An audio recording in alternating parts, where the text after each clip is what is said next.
Hello and welcome to the United Forum. This is your latest Manchester United news, transfer news updates, and your opportunity to voice your opinion out for the very first time in Sri Lanka. We are live tonight once again at 10 p.m. for Ralph Rangnick's pre-match press conference reaction. Yes, that is what you are here for. Plenty of questions asked from Ralph Rangnick as well. Not a good situation at Manchester United. Plenty of leaks coming out of the dressing room as well. Dressing room unrest. Leaks on Pochettino and much more as well coming to you tonight. Is Maguire going to start? Yes, that is what you read. I'll get to you with that along with the pre-match press conference reaction as well.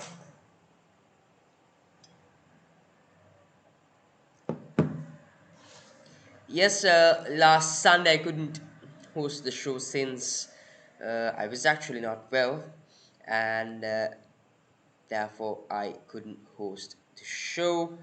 But let's get on with it today. Rangnick's pre-match press conference, like I told you, plenty of questions asked from him as well. A few good questions. Simon Stone, credit to him as well. He asked a very good question, which Rangnick too quite liked, which I will get to you through as I go on with the press conference. So to start off with the first question, and the first question was asked from Randick was, how is the team feeling considering how is the team feeling considering past performances and the fact that Southampton are coming confidently to face us with a few good results in the bag for them as well. So that was what the first question basically was from Ralph Rangnick. And what Rangnick did have to say is that we are fully aware of this, and will be, and it will definitely be a difficult one. Obviously, I watched the game at Spurs during the week, and they really deserve to win. They Southampton that is tactically played at a very high level, and this will be a challenge for us. But I'm sure we'll be up for the challenge. He also further said we'll prepare the game today for tomorrow's game, and we have to win the game. That's for sure. We did well in both first halves against Middlesbrough and Burnley, but we need top performances from the whole game against Southampton and Brighton. I very much agree with what Rannick has said here. Basically, he's on point there as well. No dilly-dallies, no dramas, no fairy tales. He's on point. Apart from that, considering Southampton, now Southampton had a superb game against Tottenham Hotspur, and they really played quite well. And we know how Ralph Hasenhut or Hasenhutler, not quite sure how you pronounce that name. Anyway, we also know how the other Ralph at Southampton, how his philosophy is as well. It is a high pressing game, an energetic team he's got there. His team is full of energy basically, and 90 minutes you've got them running and pressing. It's basically, if Leeds is the most fit team considering running, I would say Southampton are second to them, because they've got a very high pressing game full of energy. And yes, they are very confident, because the past few games they haven't been playing against easy opponents. They have been playing against the likes of Manchester City, Chelsea, and if I'm not wrong, they've played against Chelsea and they've played against Spurs, and they've had decent performances and decent results and performances in their perspective, which they will take as a win, because considering their squad at the current moment, without Danny Ings and a few other key players, they had Westergaard too, if I'm not wrong, who went to Leicester as well. So they don't have the best of squads this season, and people predicted Southampton to be relegated by the end of this season. But to be honest, these performances they've been putting up against the big teams have been quite decent, and in their perspective, in my opinion, should be a win for them. And that is why I think Southampton is not going to be an easy game. We definitely know that there will be a difficult game for us as well, and it won't be an easy game considering our performances as well, because under Ole Gunnar Solskjaer we will move off second half FC, and with Ralph Rangnick we seem to be first half FC. This shouldn't be that. I think the performances that have been put in the first half should be put in the second half as well. Yes, there is progress under Ralph Rangnick. Now, seeing progress being progressed what we've got to see is that the first half performance has been put into the second half. We need more energy. If it's to be worked on fitness, we've got to be working on fitness. Do excuse me here. Was not quite well last week as well, and you know, still not fully recovered, but yeah. So let's move on to the second question that was asked from Ralph Ranier now. Do send in your opinions, your thought, questions, anything you've got Manchester United related on that live chat as well, because it is you that keeps the show running. Now, the second question that was asked from Ralph Ranick is that has Ralph Ranick worked out to get the best out of Cristiano Ronaldo? Now, I did watch another podcast, and there were a few comparisons being made. And if you look at the stats of Cristiano Ronaldo and Edinson Cavani, Ronaldo seems to be the better player, because uh, apart from distance covered, which Cavani tops, Ronaldo seems to be the better player. And considering goal threat, creativity, and all that, you consider all of the stats, Ronaldo seems to be the better player, and Edinson Cavani seems to be topping Ronaldo on distance covered. But yet you've got people coming out and saying that Cristiano Ronaldo is the problem at Manchester United. How is Ronaldo the problem? You take out Cristiano Ronaldo, you put in an Erling Haaland, you put in a Harry Kane. I bet you it'll still be the same performance as Edinson Cavani and Cristiano Ronaldo gives us. Ronaldo is one of the best strikers in the world, in fact the best striker in the world.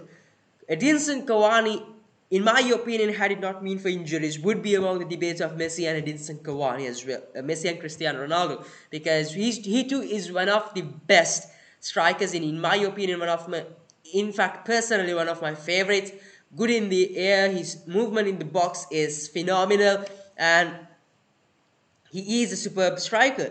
And we've got two of the best strikers in the world, and they don't perform for us. And it's not their fault, because when you have a striker, an out-and-out striker is meant to be scoring goals. And in order for these strikers to score goals, we have not been creating those chances. Yes, under Ralph Rangnick, our goal creation, in fact, chances have been much more better. Creating chances under Ralph Rangnick has been much better. But if you look at it, have they been up to the quality of the Manchester City, the Liverpools, the Chelseas? No, definitely not. Yes, I would say creation, and yes, our creativity has been better, but has it been up to the standards? Not yet. I think under better standards, if it gets up to better standards, we would do much, much more. And apart from that, we have created goals, yes, and we have had open chances. It's just that we have not capitalized on those chances. It's just not been our day in the office. So yes, considerable on that. I really don't understand why people find Cristiano Ronaldo as the problem at Manchester United. He's definitely the solution to things, in fact, because he has that winning mentality in him. He has won trophies. He has won what needs to be won. And what has he got to lose? Nothing at all. He's come to Manchester United to help United, to take United to the days, to back where they should be. To bring back that culture, bring back that winning mentality. But it's just that the other players in the squad doesn't seem to be up for it. They don't seem to be up to working hard. In my opinion, players such as Harry Maguire, as much as I hate saying this, I'm not quite sure if Marcus Rashford is really working his socks off, because he doesn't seem to be performing on the pitch. He just doesn't seem to be Marcus Rashford, to be honest. But definitely the likes of Harry Maguire and a few other players, which if I name, I would be blasted at, but I'll do this. I think Harry Maguire. I'm not quite sure about Luke Shaw. I've had my thoughts on Luke Shaw as well. I had my thoughts on Mason Greenwood. He's out of the conversation now. And a few other players. I really don't think they're up to working for it. I'm not sure they are up for it, because these players like it easy. They like the manager covering things up for them. That was under Ole Gunnar Solskjaer. Ralph Rangnick comes in. He too has nothing to lose. He just puts things out there, and he really does not give anything about the players. These words, I really can't use these words right here, but he does not give about the players, because he comes out, he directly says this player, Jesse Lingard. And yes, I did forget to mention Anthony Martial, and I do think Jesse Lingard is part of the problem as well. Martial's left on loan, so that aside, and Lingard is here unhappy. So he came out, he said that Martial does not want to be a part, did not want to be part of the squad. And the very next day, or the few hours after that, Martial comes out, tweets out saying that I am professional, I'll be ready whenever called upon. Once again, Rangnick comes out and says Lingard wanted time off. A few hours later, Lingard comes out saying, I am professional and I will respect United's decision when called upon, which I totally think is false, because players nowadays are more concerned about their PR status, their status in social media, rather than their performances on the field.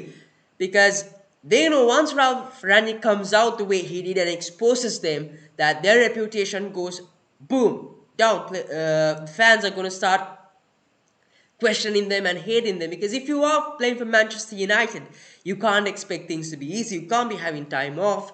And yes, if you don't want to be a part of the squad, please get out of here. No one's forcing you to be here. The Anthony Martials, the Jesse Lingards, and whoever the rest are, Harry Maguire. I remember a month back, Harry Maguire blaming Cristiano Ronaldo for the current situation, and the squad being divided into two, a few with Ronaldo, a few not with Ronaldo, a few wanting Ralph Rangnick's methods, a few not liking it, and also leaks this week saying that Chris Armas,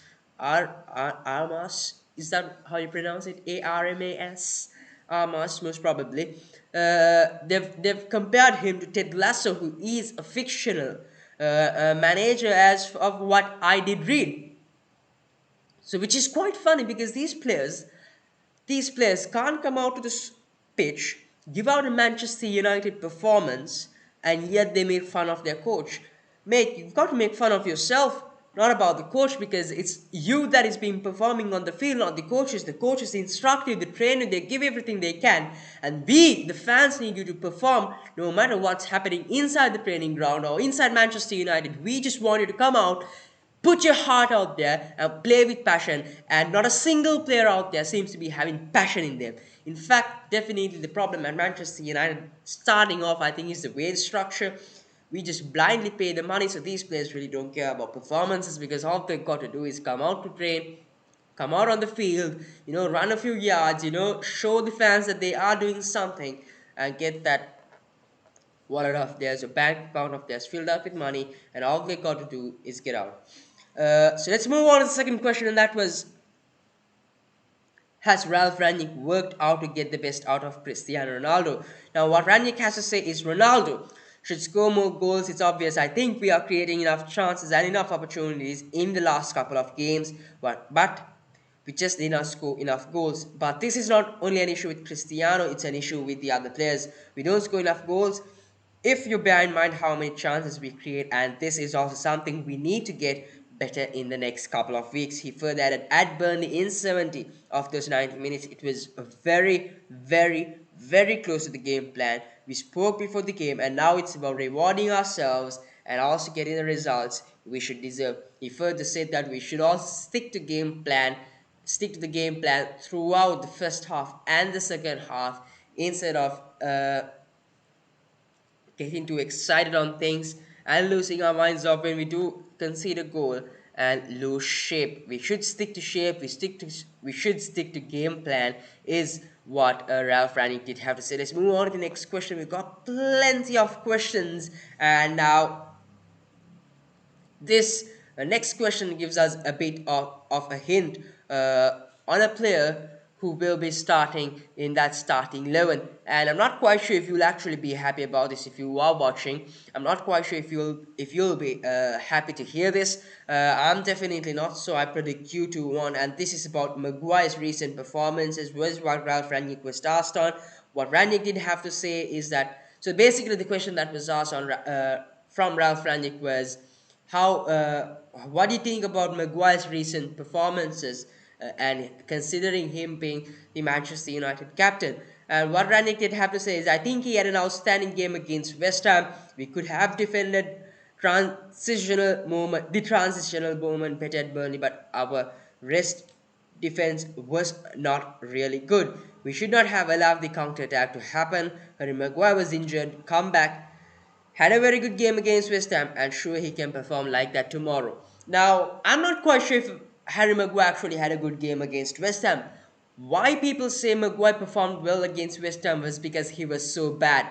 He was so bad that an average performance, you could say, after injury, an average performance was considered a good performance. Now, if you are playing for Manchester United, that's not the performance your defenders should be giving you. I'll tell you what, if that is the performance you expect from your defenders, go back on YouTube, talk and just type in something about Rio Ferdinand and Nemanja Vidic, because if you go out and watch how these two defenders, this pair of centre backs defend, you go out of your mind, because these are the standards these players left us. The Ferdinand, the Vidic, the Gary Neville's, the Patrice Evras, the Roy Keanes, Paul Scholes, Ryan Giggs, the Ronaldos, the Rooneys, the Tevez, and the Van Persies. We've got such good players in the past who set the standards this high,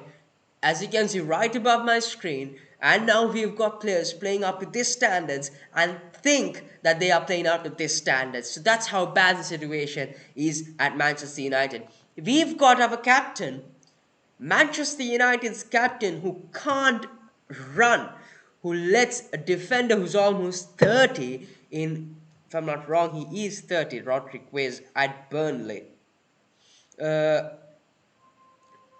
Anyway, he is quite old, and he is not one of the fastest strikers as well. So yes, Joe Rodriguez, let me confirm to you, he is 32. So mind you, Harry Maguire, let me get this confirmed as well. How old is Harry Maguire now? There you go. So Harry Maguire is 28 years of age. Joe Rodriguez, the Burnley striker, is 32 years of. I know Ronaldo is 36. I'm not saying that Jay Rodriguez is a shite player. I'm just saying that Rodriguez is 32. Maguire is 28. Okay, and he is 6'1". He's not that fast. He's not one of the best strikers in the Prem as well, and that is why he is playing for Burnley. With all due respect, Burnley are the last in the table as well. They've got games in hand, I know, but Rodriguez is not the best of strikers that would hit your mind. The moment you think striker, Rodriguez is not a name that comes to your mind. So Rodriguez at 32, not one of the fastest strikers. Harry Maguire lets Rodriguez run past him.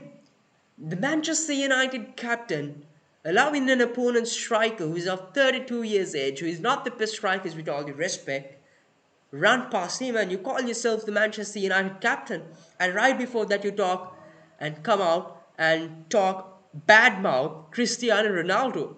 What does Harry Maguire even think of himself? Honestly, I'm tired and disgusted of Harry Maguire. 80 million British pounds. People called Manchester United a joke because we bought him for 80 million pounds. Mind you, we desperately needed a centre back at that time. I was actually happy.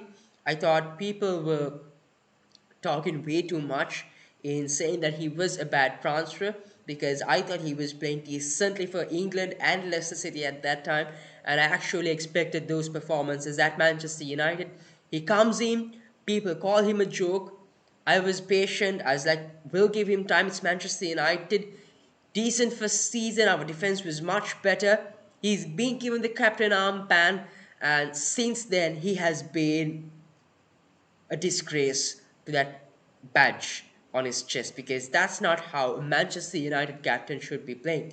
And this is not the first time he has let past a striker or any other opponent player run past him, and he comes out with all those disgusting performances and bad mouths Cristiano Ronaldo.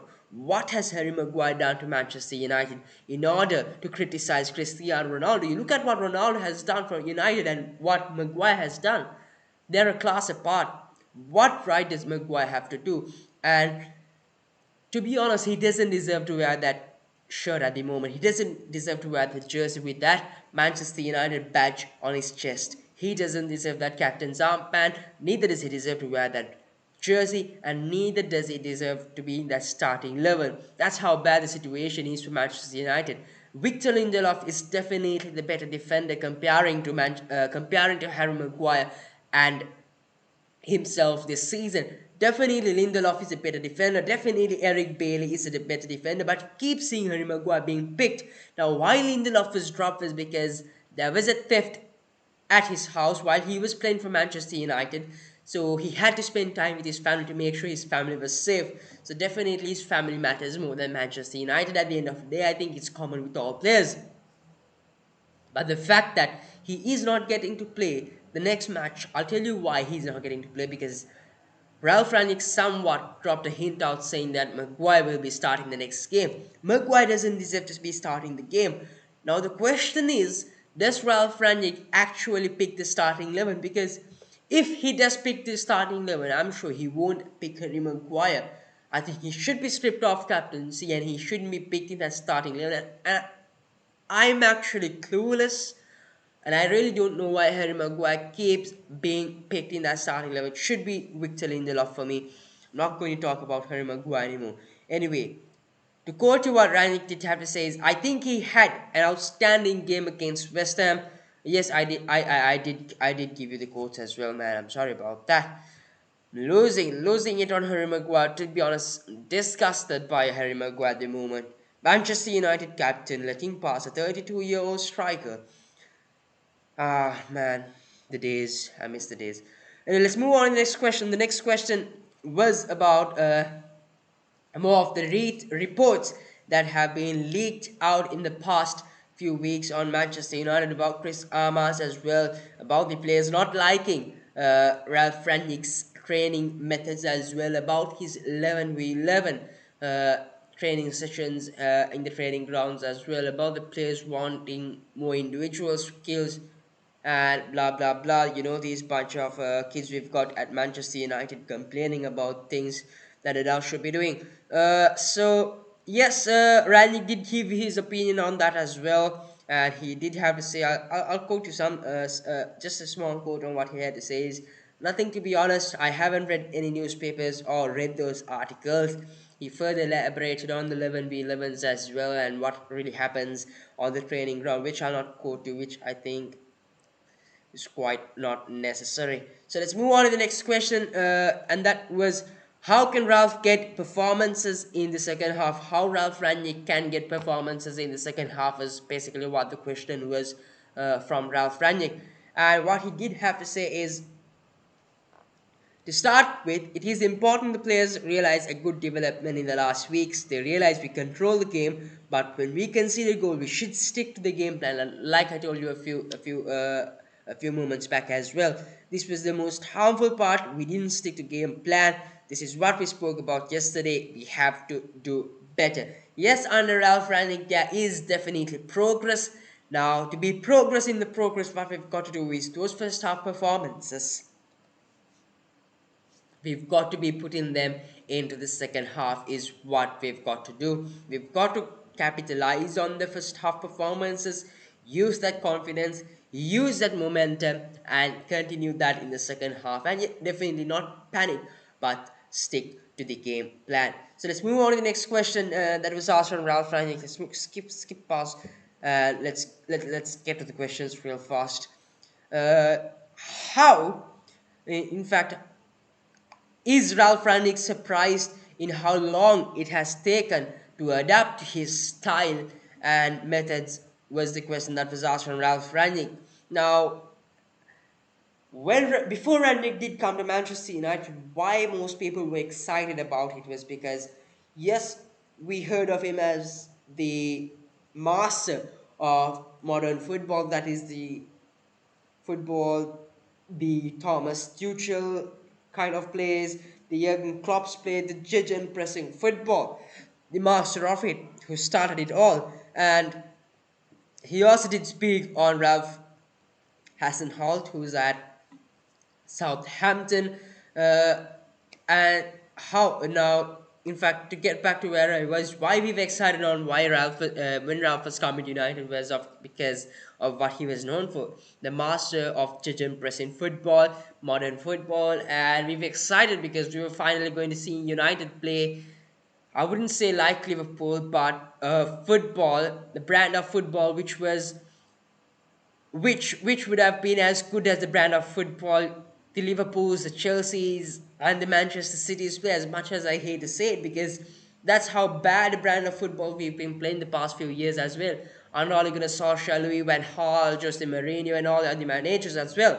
So when Ralph Rangnick was finally coming to Manchester United, we finally thought United are going to build an identity for themselves. Finally, we're going to have a brand of football, be it judge and pressing or whatever you can call it.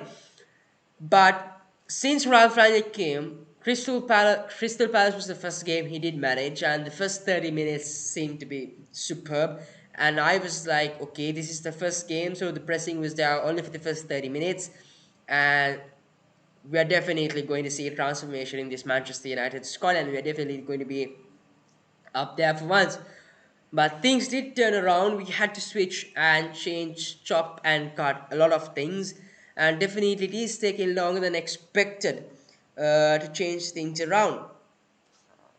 So Rangnick too definitely has realized this, and I do agree with what Ralph Rangnick did say here. Yes, it has taken time. It's not an easy thing to do, is considering it's Manchester United as well. So it's sad, but and it's definitely because of the bunch of twats we've got at Manchester United. We've got a bunch of kids playing there who don't want to be working hard, who don't want to be running all 90 minutes pressing. They want it easy. Sit back, wait for the ball to come to them, wait for the opponents to move aside, open the goal, and invite them to score the goal. We've got a bunch of kids playing for Manchester United, so they don't want to be working according to Ralph Rangnick's methods. So that is unfortunately the problem at Manchester United. It's not Ralph Rangnick who is the problem. It's not Cristiano Ronaldo. Yes, Cristiano Ronaldo is among the players, but we know who Ronaldo is. If if Ronaldo was 22, 24, 26 and was in this present Manchester United squad, I'm definitely sure he'll be loving to work under Ralph Rangnick, because he's such a manager. He is the inventor of this modern football we have seen at Liverpool and at Chelsea.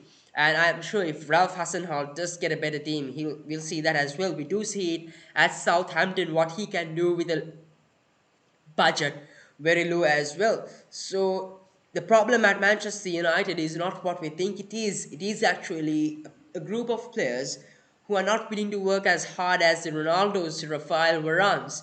So it's frustrating, and a part of the blame, definitely a huge share of the blame, is to go to the Glazers as well, because if we have got proper owners, we won't see these players at Manchester United. We'll see them out. We'll see players who can work under the managers, and we'll definitely see a progressive United. Thing is, we shouldn't be getting managers who fit the players. We should be getting players who fit the managers. It's the other way around here. Player power, player power has a foot on the other decisions, a foot on the manager, you could say.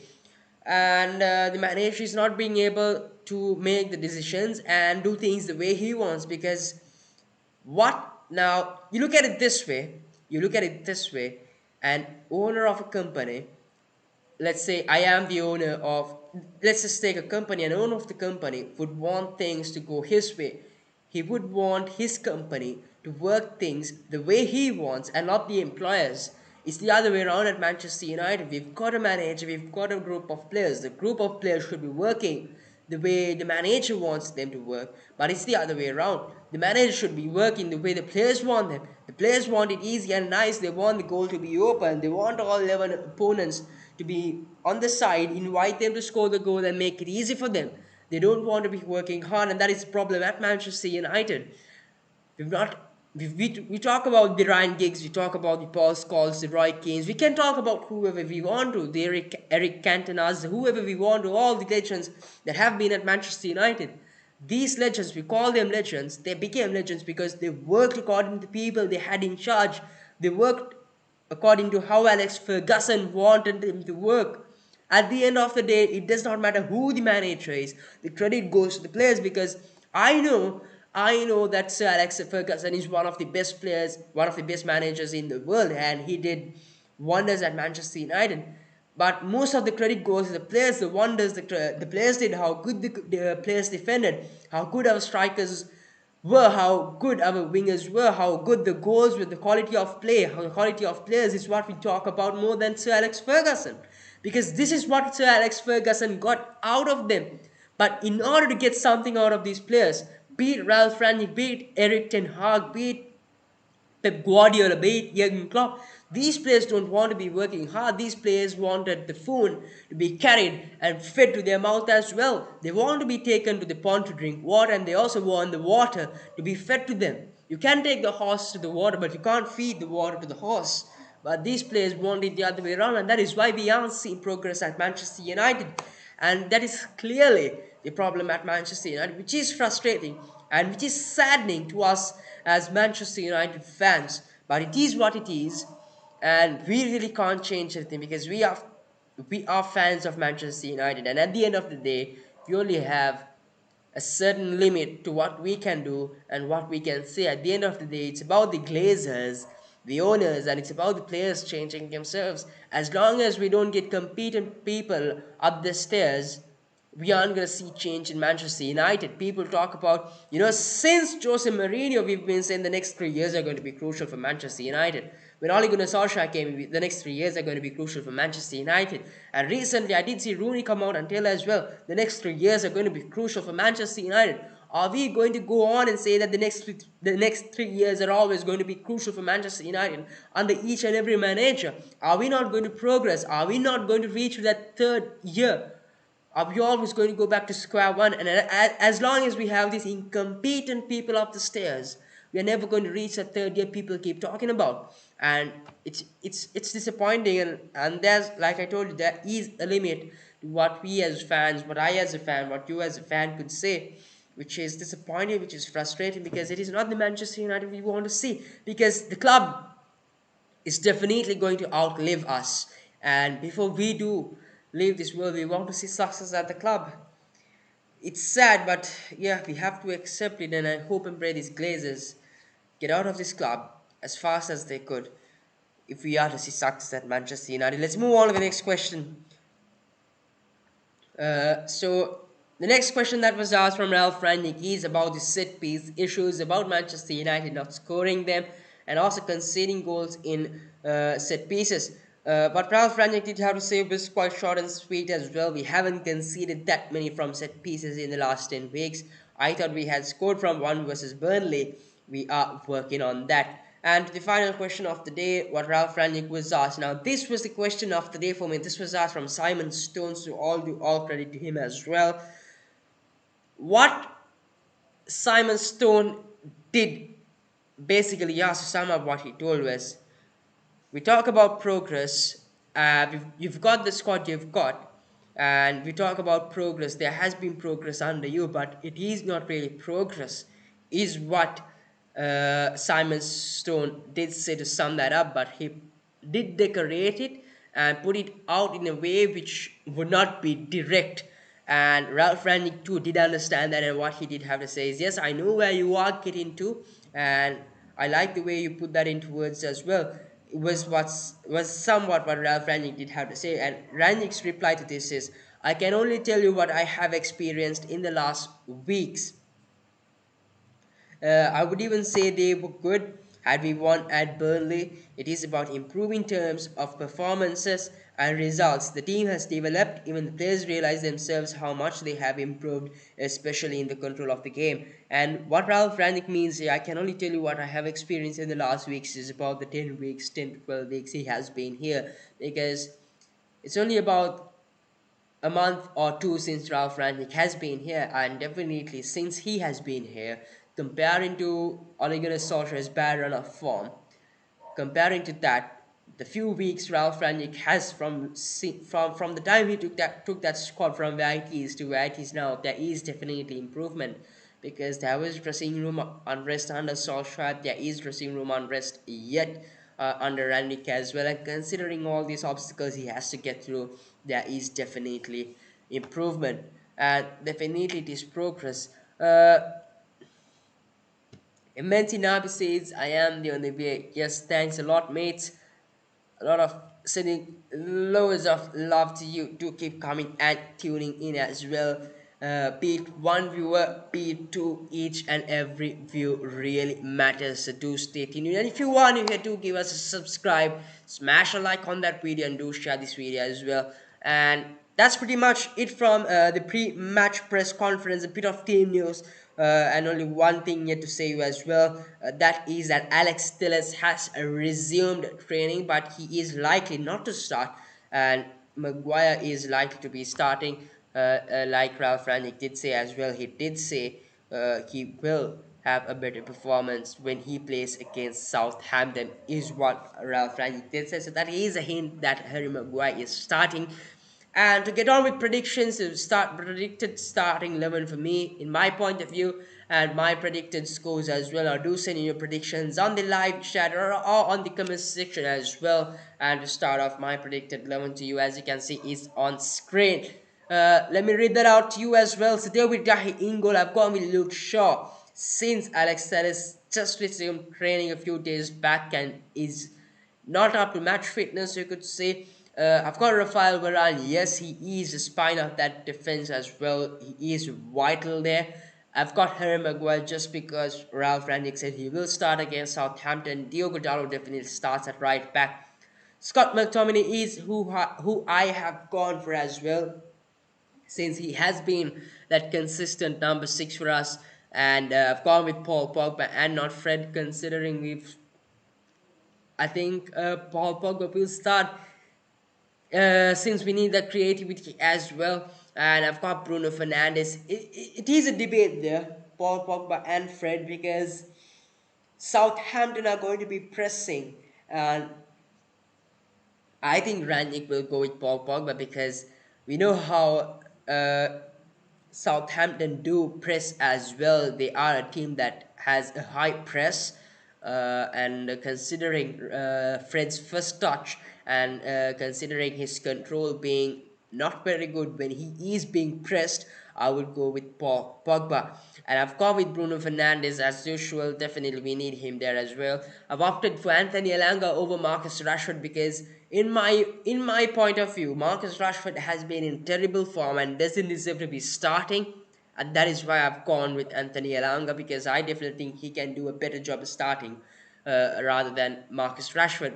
Jadon Sancho on the right. I would love to see Jadon Sancho on the right for me, because about Jadon Sancho. Now, we bought Jadon Sancho Manchester United to Manchester United as a right winger, but Ralph Rangnick considers him to be a left winger. Does that mean in the summer transfer window we have to go for a right winger once again?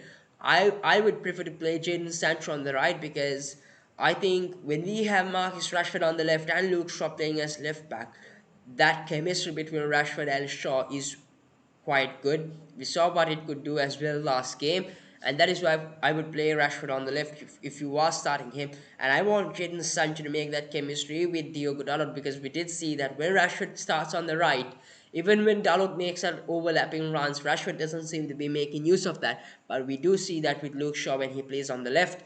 So that is why I would love to play Jadon Sancho on the right, so he can build that chemistry with Diogo Dalot. And as usual, I think since Cristiano Ronaldo did not start the previous game as well against Burnley, we will see him starting against Southampton. So that is my predicted starting 11 to you as well. Do send in your predictions on the live chat. And my predicted score for Southampton would be, it's a tough call, but I would go 2-1.